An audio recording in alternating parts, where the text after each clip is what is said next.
Hello and welcome to the Discover History YouTube channel. 2 days ago I left you with a mystery place to solve, and I want to thank you for all your responses to that. We've had a fair few guesses. We've got one person got it right. So before I reveal what this mystery place is, we'll go through the clues again and I will solve them for you without revealing where it is, and I'll reveal it at the end. So what I said was, my first question was, there were 8 questions, 8 clues. My first one was, it sits on a large important river. And it does. It sits on the River Trent. Now, as I go through these, you might actually start thinking what it is, and probably before I get to the end, you'll have guessed where I'm talking about. So yeah, it sits on the River Trent. Number 2 was, it can claim to be faithful. Indeed it can. It was faithful throughout the First Civil War. The next question was a bit cheeky. I said it's where the Civil War started and where the Civil War ended. That was a bit cheeky because Charles passed through here on his way to Nottingham to raise his standard. So yeah, strictly speaking, it didn't happen at this place, but very close by is where he raised his standard. And what's interesting is, at Nottingham, where he raised his standard, he found he had exactly the same problem as Charles II did when he raised his standard here at Worcester, whereas nobody turned up. He raised very few troops at Nottingham until Parliament, basically in response to his declaration of war, basically said everybody that supports the king will basically have all their land seized and will have the full force of law brought down on them. And that made people flock to Charles's banner. And then he marched off and fought at Edgehill. And that was one of the guesses. So it was not Edgehill. And when the Civil War ended, the First Civil War ended when Charles left Oxford, escaped from Oxford, came to this place, or just close to this place, and surrendered himself to the Scots army. Close by, very close by. So it did end. The First Civil War ended at this place, really. I said it was attacked 3 times. It had an assault and 2 sieges. The first assault in February 1643 lasted 2 days. Parliamentarians turned up on February 27th. They attacked on February 28th and were beaten off by a garrison which was basically as large as the assaulting force. Very small attack, quickly beaten off. The first siege occurred in February 1644 and lasted 3 weeks. It was a partial investment, and that was beaten off by a cavalry charge, which I'll mention in a little bit. So that one lasted 3 weeks. The last siege, which was November 1645 until May 1646, so that lasted over 5 months, was a proper siege, a total investment of the place, and it ended when Charles surrendered himself to this army that was besieging the place. Scottish soldiers fought here under a man named Leslie. This may have made you think of a particular city, which some people did, but that last siege was a joint local parliamentarians and a Scottish Covenanter army under Lieutenant General David Leslie, who was present at the Battle of Worcester. He was in charge of the Scots at the Battle of Worcester, and he did nothing on that battle. He basically sat on the Pitchcroft and with his cavalry and then rode off. He was a lot more active at this place in the siege of this place. A Civil War earthwork still exists. Yeah, Worcester's got its Fort Royal. This place has a Star Fort, which is in a lot better condition than Fort Royal. It's a lot more obvious still. It's the best and most extant Star Fort still existing in England, basically. Clue 7 was a cavalry charge proved decisive, and it did. The second siege, basically, the first real siege, was beaten off by a cavalry charge from high ground, which scattered the parliamentarians besieging the town. That's the clue. It's a town. Some ran away. Some were trapped in a building just at the outskirts of the town and were captured.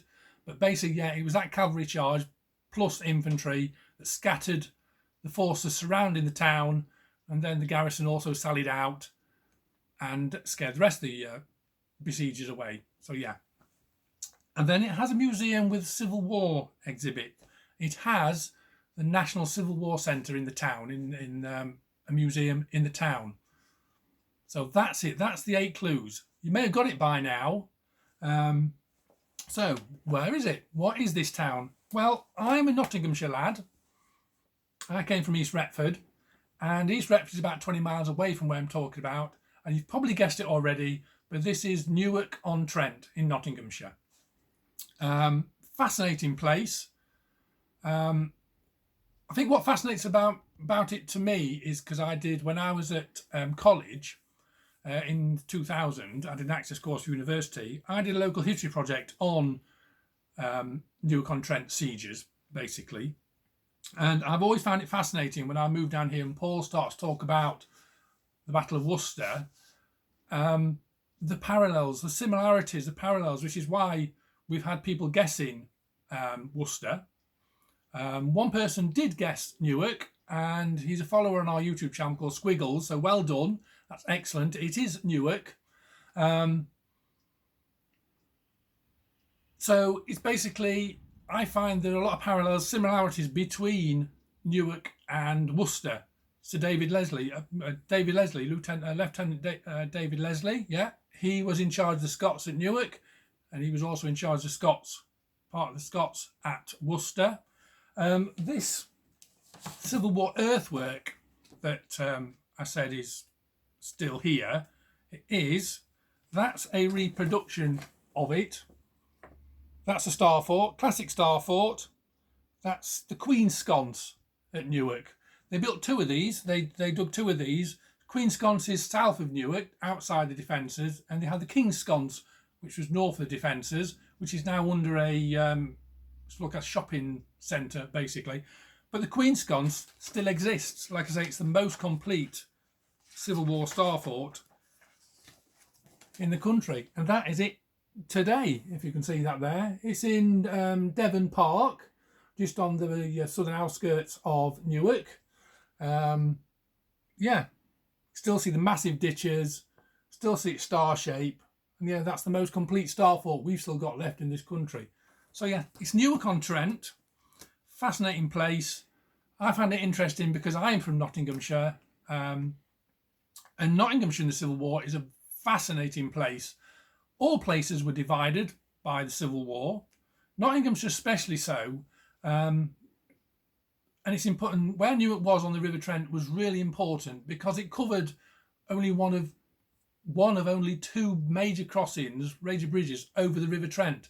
The other one is about 20 miles away, and that's at Nottingham. And Newark, I said it can be claimed to be faithful. It was staunchly royalist throughout this first Civil War, was Newark. By contrast, Nottingham itself, after Charles left, after raising his standard, that was staunchly parliamentarian. So this 20-mile area of Nottinghamshire, there were 2 major opposing forces, and they fought each other throughout the first Civil War. If it wasn't Newark garrison going down and raiding Nottingham and trying to take Nottingham, then it was the other way around, and parliamentarians in Nottingham trying to take Newark. Nottingham was never really seriously threatened. There was an attack on the forts at the Trent Bridge, but it was Newark that came under more severe pressure from the parliamentarians than anywhere else in that area. So that's it. It's Newark-on-Trent. I might do a video which gives a bit more detail into these sieges because it's a fascinating siege. It's a major siege. And when I say it ended the First Civil War, it did. It was one of the last strongholds that Charles had when he left Oxford and came up to surrender himself to the Scots, hoping that they, would look after him favorably, but they didn't. They had been over to the parliamentarians. He was ordered when he got there to Kelham, which is just outside Newark. He had to order the garrison to surrender. The siege was awful, to be honest. Like I say, it lasted nearly 5.5 months. They had to produce their own siege money because they were totally cut off. Plague broke out inside the town itself as well. It was a really bad siege. It was totally surrounded. And yeah, he had to order it to surrender. They told him, you've got to order Newark to surrender.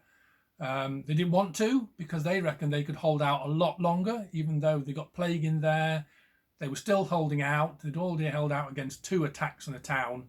But yeah, they were one of the last places to surrender in that first civil war. And it was Charles that had to order them to surrender after he had basically handed himself over. So yeah, Newark-on-Trent, fascinating place. I'll do a bit more video on it. But I hope you enjoyed that. That's really good. Thank you for your guesses. And well done for Squiggles for getting it right. And we'll see you soon. Bye.